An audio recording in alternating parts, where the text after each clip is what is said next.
Good afternoon. Secretary Mnuchin, Secretary Ross, EPA Administrator Scott Pruitt, members of Congress, distinguished guests, on behalf of the First Family, welcome to the White House.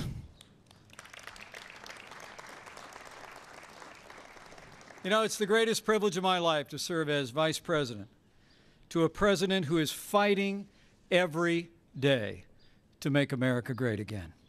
Since the first day of this administration, President Donald Trump has been working tirelessly to keep the promises that he made to the American people. President Trump has been reforming health care, enforcing our laws, ending illegal immigration, rebuilding our military.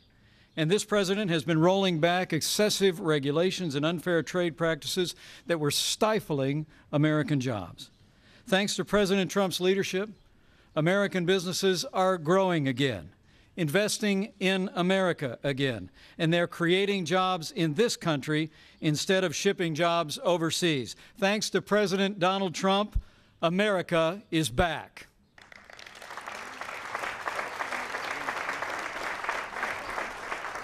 And just last week, we all witnessed the bold leadership of an American president on the world stage, putting America first. From the Middle East to Europe, as leader of the free world, President Trump reaffirmed historic alliances, forged new relationships, and called on the wider world to confront the threat of terrorism in new and renewed ways.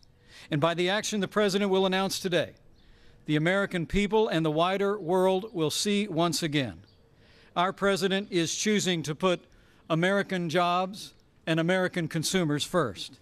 Our President is choosing to put American energy and American industry first. And by his action today, President Donald Trump is choosing to put the forgotten men and women of America first. So with gratitude for his leadership and admiration for his unwavering commitment to the American people, it is now my high honor and distinct privilege to introduce to all of you the President of the United States of America, President Donald Trump.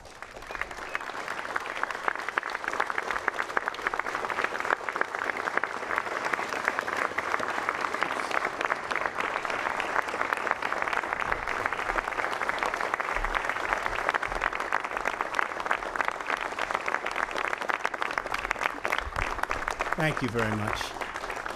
Thank you. I would like to begin by addressing the terrorist attack in Manila.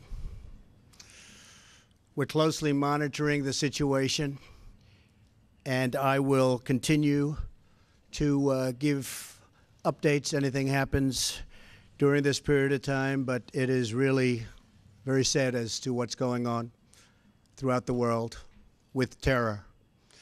Our thoughts and our prayers are with all of those affected. Before we discuss the Paris Accord, I'd like to begin with an update on our tremendous, absolutely tremendous economic progress since Election Day on November 8th. The economy is starting to come back, and very, very rapidly. We've added $3.3 trillion in stock market value to our economy and more than 1 million private sector jobs. I've just returned from a trip overseas where we concluded nearly $350 billion of military and economic development for the United States, creating hundreds of thousands of jobs. It was a very, very successful trip. Believe me. Thank you. Thank you. In my meetings at the G7, we have taken historic steps to demand fair and reciprocal trade that gives Americans a level playing field against other nations. We're also working very hard for peace in the Middle East, and perhaps even peace between the Israelis and the Palestinians. Our attacks on terrorism are greatly stepped up, and you see that.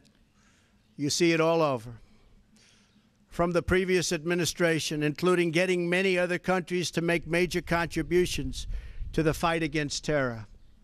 Big, big contributions are being made by countries that weren't doing so much in the form of contribution. One by one, we are keeping the promises I made to American people during my campaign for president, whether it's cutting job-killing regulations, appointing and confirming a tremendous Supreme Court justice, putting in place tough new ethics rules, achieving a record reduction in illegal immigration on our southern border, or bringing jobs, plants, and factories back into the United States at numbers which no one until this point thought even possible. And believe me, we've just begun. The fruits of our labor will be seen very shortly, even more so. On these issues and so many more, we're following through on our commitments, and I don't want anything to get in our way. I am fighting every day for the great people of this country. Therefore, in order to fulfill my solemn duty to protect America and its citizens, the United States will withdraw from the Paris Climate Accord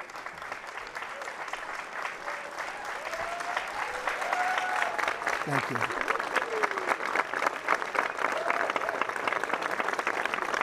Thank you.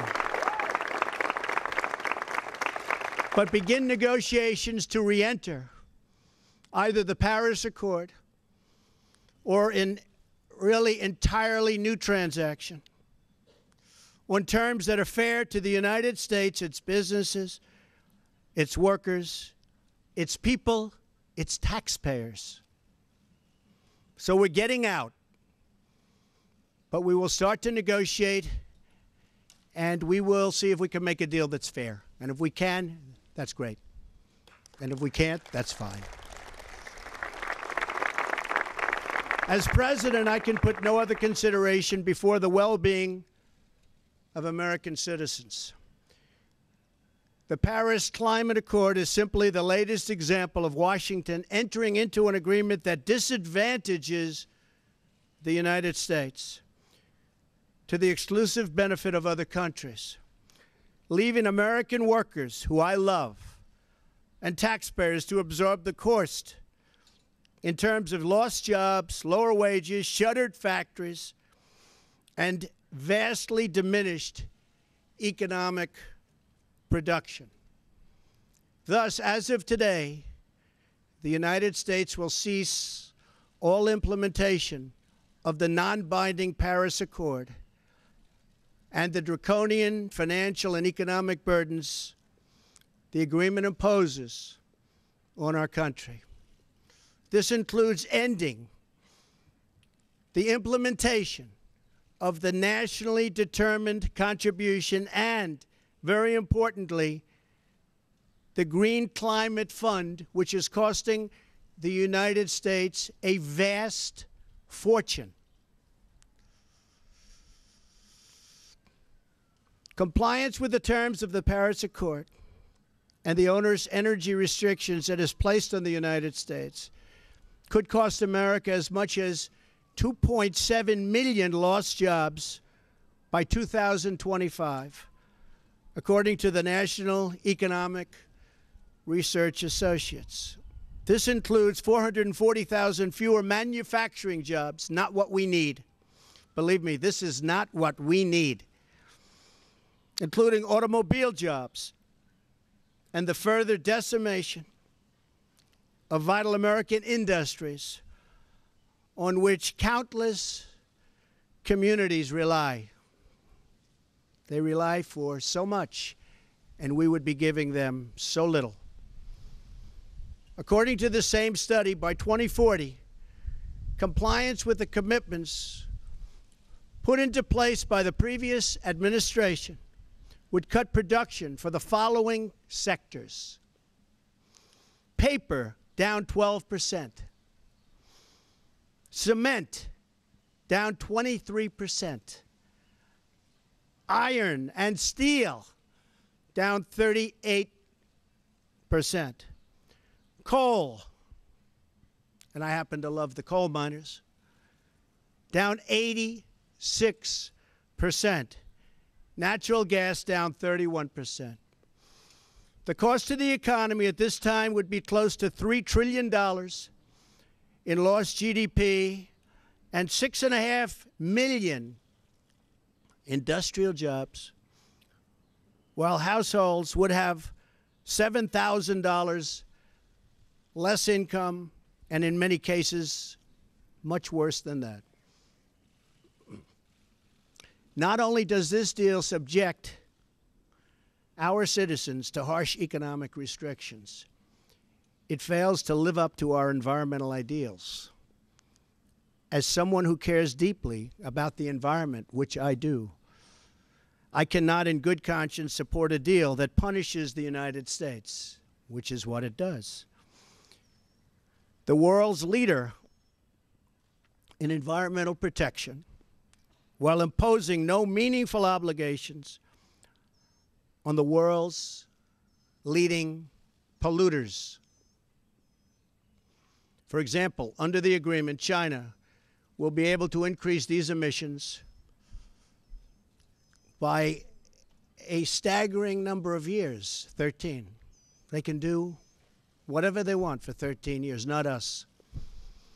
India makes its participation contingent on receiving billions and billions and billions of dollars in foreign aid from developed countries. There are many other examples, but the bottom line is that the Paris Accord is very unfair at the highest level to the United States. Further, while the current agreement effectively blocks the development of clean coal in America, which it does, and the mines are starting to open up. We're having a big opening in 2 weeks. Pennsylvania, Ohio, West Virginia, so many places. A big opening of a brand new mine. It's unheard of. For many, many years, that hasn't happened. They asked me if I'd go. I'm going to try. China will be allowed to build hundreds of additional coal plants. So we can't build the plants, but they can, according to this agreement. India will be allowed to double its coal production by 2020. Think of it. India can double their coal production. We're supposed to get rid of ours. Even Europe is allowed to continue construction of coal plants. In short, the agreement doesn't eliminate coal jobs. It just transfers those jobs out of America and the United States and ships them to foreign countries. This agreement is less about the climate and more about other countries gaining a financial advantage over the United States. The rest of the world applauded when we signed the Paris Agreement. They went wild. They were so happy. For the simple reason that it put our country, the United States of America, which we all love, at a very, very big economic disadvantage. A cynic would say the obvious reason for economic competitors and their wish to see us remain in the agreement is so that we continue to suffer this self-inflicted major economic wound. We would find it very hard to compete with other countries from other parts of the world. We have among the most abundant energy reserves on the planet, sufficient to lift millions of America's poorest workers out of poverty. Yet under this agreement, we are effectively putting these reserves under lock and key, taking away the great wealth of our nation. It's great wealth. It's phenomenal wealth. Not so long ago, we had no idea we had such wealth. And leaving millions and millions of families trapped in poverty and joblessness. The agreement is a massive redistribution of United States wealth to other countries. At 1% growth, renewable sources of energy can meet some of our domestic demand. But at 3 or 4% growth, which I expect, we need all forms of available American energy, or our country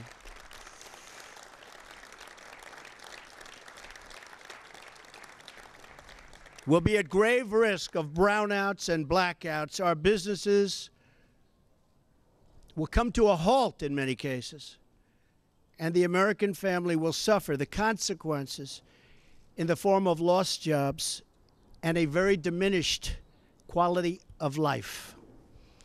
Even if the Paris Agreement were implemented in full, with total compliance from all nations, it is estimated it would only produce a 0.2 of 1 degree. Think of that.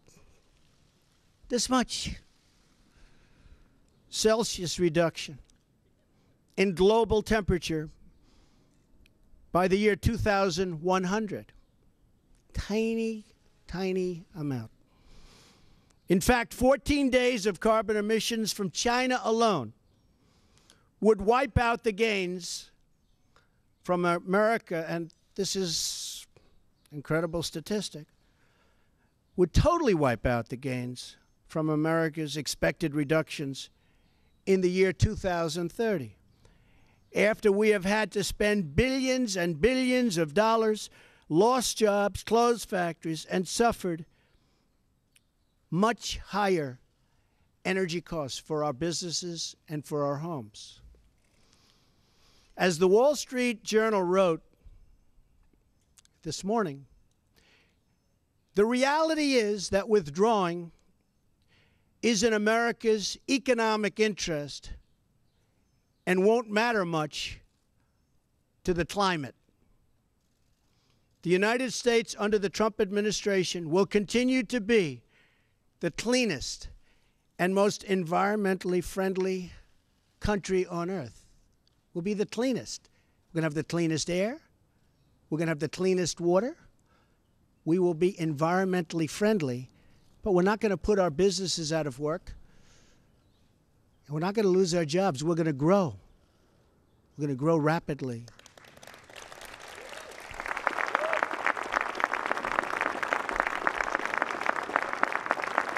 And I think you just read, it just came out minutes ago, the small business report. Small businesses, as of just now, are booming, hiring people, one of the best reports they've seen in many years.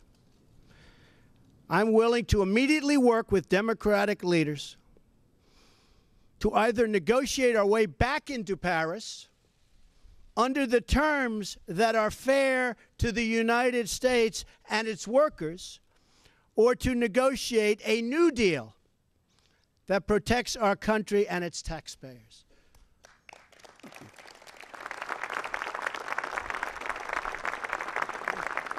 So if the obstructionists want to get together with me, let's make them non-obstructionists.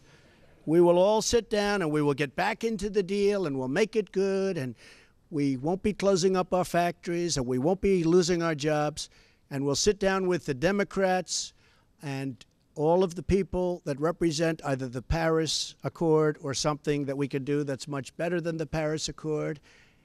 And I think the people of our country will be thrilled, and I think then the people of the world will be thrilled. But until we do that, we're out of the agreement.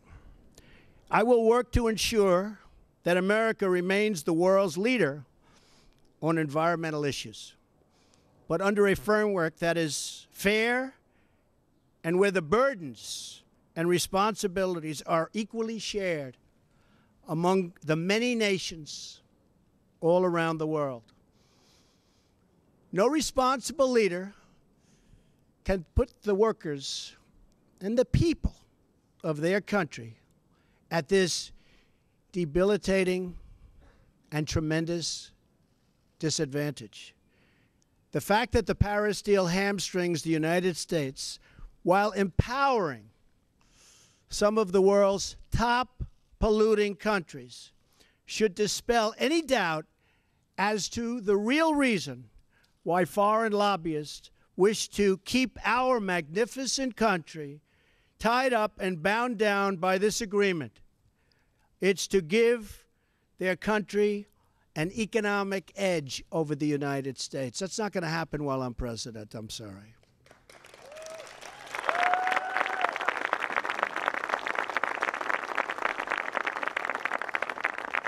My job as president is to do everything within my power to give America a level playing field and to create the economic, regulatory, and tax structures that make America the most prosperous and productive country on earth, and with the highest standard of living and the highest standard of environmental protection. Our tax bill is moving along in Congress, and I believe it's doing very well. I think a lot of people will be very pleasantly surprised. The Republicans are working very, very hard. We'd love to have support from the Democrats, but we may have to go it alone, but it's going very well. The Paris Agreement handicaps the United States economy in order to win praise from the very foreign capitals and global activists that have long sought to gain wealth at our country's expense. They don't put America first. I do, and I always will.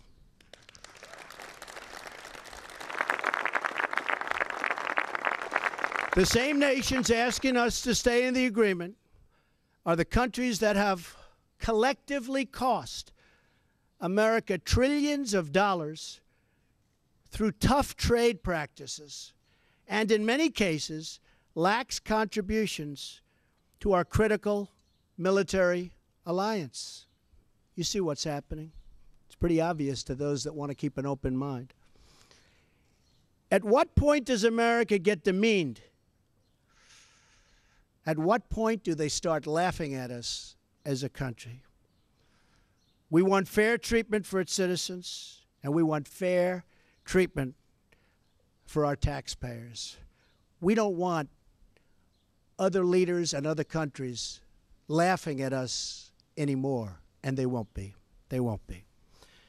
I was elected to represent the citizens of Pittsburgh, not Paris.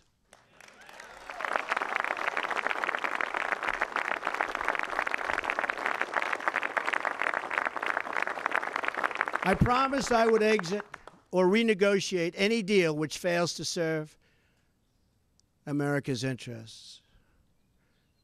Many trade deals will soon be under renegotiation. Very rarely do we have a deal that works for this country, but they'll soon be under renegotiation. The process has begun from day one, but now we're down to business. Beyond the severe energy restrictions inflicted by the Paris Accord, it includes yet another scheme to redistribute wealth out of the United States through the so-called Green Climate Fund, nice name, which calls for developed countries to send $100 billion to developing countries, all on top of America's existing and massive foreign aid payments. So we're going to be paying billions and billions and billions of dollars, and we're already way ahead of anybody else. Many of the other countries haven't spent anything, and many of them will never pay one dime. The Green Fund would likely obligate the United States to commit potentially tens of billions of dollars, of which the United States has already handed over $1 billion. Nobody else is even close. Most of them haven't even paid anything, including funds raided out of America's budget for the war against terrorism. That's where they came. Believe me, they didn't come from me. They came just before I came into office. Not good. And not good the way they took the money. In 2015, the United Nations, departing top climate officials, reportedly described the $100 billion per year as peanuts and stated that the $100 billion is the tail that wags the dog. In 2015, the Green Climate Fund's executive director reportedly stated that estimated funding needed would increase to $450 billion per year after 2020, and nobody even knows where the money is going to. Nobody's been able to say, where is it going to? Of course, the world's top polluters have no affirmative obligations under the Green Fund, which we terminate. America is $20 trillion in debt. Cash-strapped cities cannot hire enough police officers or fix vital infrastructure. Millions of our citizens are out of work, and yet, under the Paris Accord, billions of dollars that ought to be invested right here in America will be sent to the very countries that have taken our factories and our jobs away from us. So think of that. There are serious legal and constitutional issues as well. Foreign leaders in Europe, Asia, and across the world should not have more to say with respect to the U.S. economy than our own citizens and their elected representatives.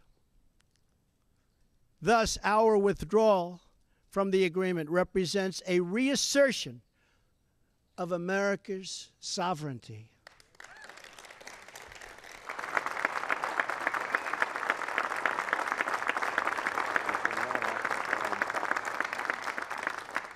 Our Constitution is unique among all nations of the world, and it is my highest obligation and greatest honor to protect it, and I will. Staying in the agreement could also pose serious obstacles for the United States as we begin the process of unlocking the restrictions on America's abundant energy reserves, which we have started very strongly. It would once have been unthinkable that an international agreement could prevent the United States from conducting its own domestic economic affairs. But this is the new reality we face if we do not leave the agreement or if we do not negotiate a far better deal. The risks grow as historically these agreements only tend to become more and more ambitious over time. In other words, the Paris framework is just a starting point, as bad as it is, not an end point. And exiting the agreement protects the United States from future intrusions on the United States' sovereignty and massive future legal liability. Believe me, we have massive legal liability if we stay in. As president, I have one obligation, and that obligation is to the American people. The Paris Accord would undermine our economy, hamstring our workers, weaken our sovereignty, impose unacceptable legal risk, and put us at a permanent disadvantage to the other countries of the world. It is time to exit the Paris Accord.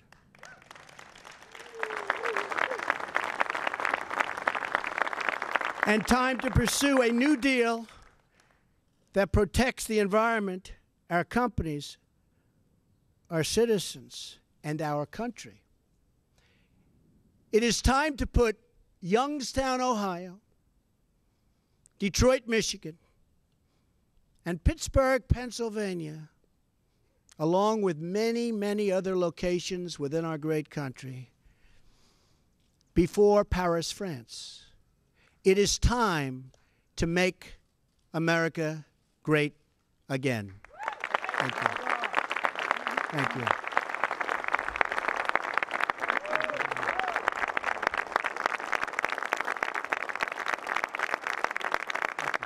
Thank you very much.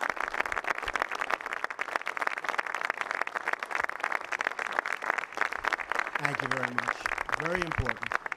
I'd like to ask Scott Pruitt, who most of you know and respect, as I do, just to say a few words. Scott, please.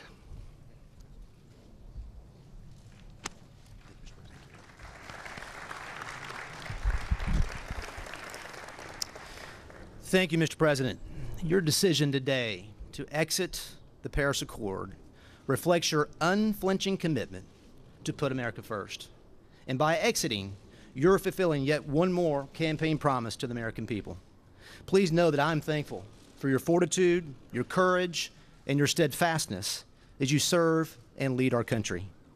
America finally has a leader who answers only to the people, not to the special interests who have had their way for way too long. In everything you do, Mr. President, you're fighting for the forgotten men and women across this country. You're a champion for the hardworking citizens all across this land who just want a government that listens to them and represents their interest. You have promised to put America first in all that you do. And you've done that in any number of ways, from trade to national security to protecting our border to right-sizing Washington, D.C. And today you've put America first with regard to international agreements and the environment. This is an historic restoration of American economic independence, one that will benefit the working class, the working poor, and working people of all stripes. With this action, you have declared that the people are rulers of this country once again. And it should be noted that we as a nation do it better than anyone in the world in striking the balance between growing our economy, growing jobs, while also being a good steward of our environment. We owe no apologies to other nations for our environmental stewardship. After all, before the Paris Accord was ever signed, America had reduced its CO2 footprint to levels from the early 1990s. In fact, between the years 2000 and 2014, the United States reduced its carbon emissions by 18+%. And this was accomplished not through government mandate, but accomplished through innovation and technology of the American private sector. For that reason, Mr. President, you have corrected a view that was paramount in Paris, that somehow the United States should penalize its own economy, be apologetic, lead with our chin, while the rest of the world does little. Other nations talk a good game. We lead with action, not words.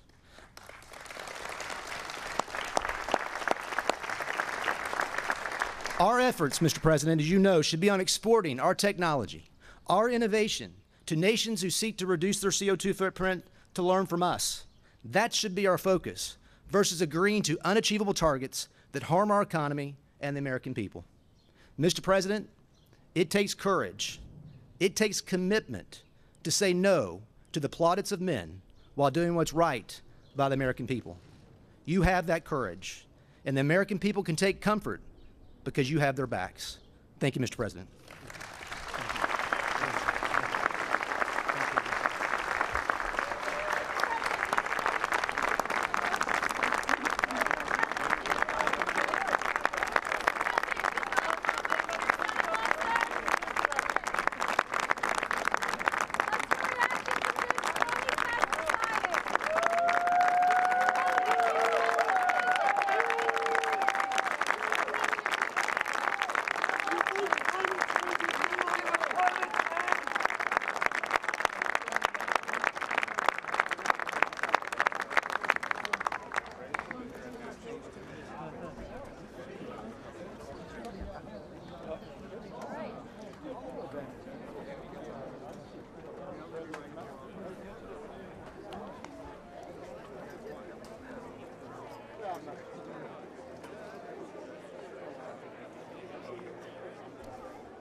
President Donald J. Trump, joined by his EPA Administrator Scott Pruitt, announcing that the U.S. will withdraw from the Paris Climate Change Accord, the agreement that the U.S. just joined back in October of last year, announced by then President Obama. Here on C-SPAN and C-SPAN Radio, we welcome your reaction. Call us at 202-748-8921. That's the line for Republicans. Democrats use 202-748-8920. And for independents and all others, 202-748-8922.